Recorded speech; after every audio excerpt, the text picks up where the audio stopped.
Jeff Allen here on the Working with the French, and the last point on the whole Hofstede and all 6 dimensions of national culture. I'm going to deal with the indulgence versus restraint kind of dimension for the French. And the indulgence, it stands for a society that allows relatively free gratification of basic and natural human drives related to enjoying life and having fun. And the restraint kind of point of view stands for a society that suppresses gratification of needs and regulates it by means of strict social norms. The French are definitely high, very indulgence focused. Very. Vacation, food, wine, cheese. They'll talk in a meal. They'll talk about the next meal they're going to have, right? Or they're in a vacation. They're going to talk about the next vacation they're planning for. Or you finish one vacation, they're already planning for the next vacation all the time, all the time, all the time, all the time. It's all over. Okay, it's just it's so sacred that this is just, and the meals is like, I've been actually shocked at people talking other meals they've had. They're not actually talking about the meal they're having. They're talking about other meals they're having they want to have. It's just totally gratification. Um, so this is definitely indulgence. Definitely not constraint. Very few. They don't definitely want to follow strict social norms and that. So it's definitely not that. But so to fix on that, that's yeah, definitely. Everything points to indulgence in that one. So that's it. So I hope you get that one. That was a fast chapter, wasn't it? Um, there's so much material in that one, and we don't have to go any further. Just gasp. They have words in the French. They have words in the language.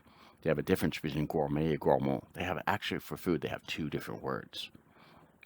So whether and I don't know how to translate the two because they're so specific. Okay, so it's really into the taste and the appreciation of the food and stuff.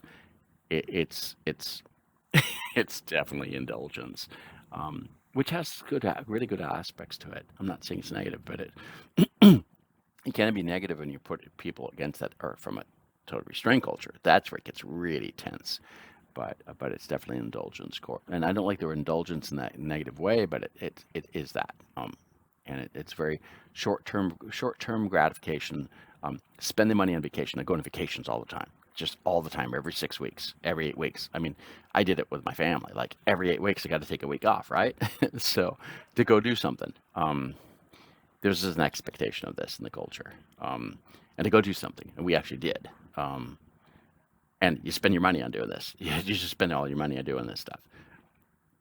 Going skiing in the winter, going places on the weekends. The whole thing of work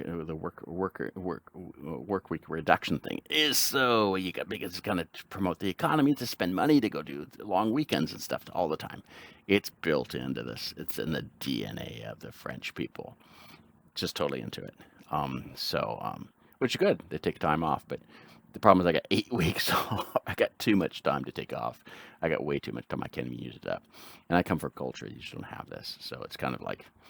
And I've been here for three decades, so it's not like I haven't been able to adjust, but it's like way too much. So um, I kind of have to like, and COVID and stuff, I can stay home and all that, so it's even worse. So that's the French culture for the indulgence versus constraint chapter.